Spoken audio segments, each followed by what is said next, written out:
আজকে আমরা বানাবো ছানার কোপ্তা কারি, সম্পূর্ণ নিরামিষ পদ্ধতিতে। যে কোনো উপোস বারের দিন এই রান্নাটা খুব সহজেই করে নেওয়া যায়। তার জন্য টমেটো, আদা, কাঁচা লঙ্কা একসঙ্গে পেস্ট করে নিলাম। আর এদিকে কাজু আর টক দই দিয়ে পেস্ট করে রাখলাম। তারপর জল ঝরানো ছানার ওপর সিদ্ধ করে রাখা আলু গ্রেট করে দিয়ে দিলাম। কিছুটা নুন আর কিছুটা লঙ্কা গুঁড়ো দিয়ে একসঙ্গে ভালো করে চটকে মেখে নিলাম। এখানে দেখতে হবে যাতে কোনো রকম দানা না থেকে যায়।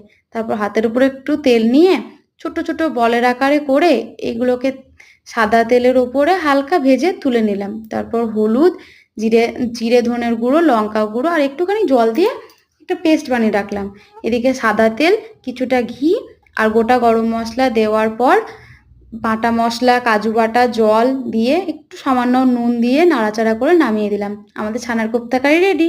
যদি আপনাদের ভিডিওটা ভালো লেগে থাকে তাহলে অবশ্যই লাইক করবেন, শেয়ার করতে ভুলবেন না। সাবস্ক্রাইব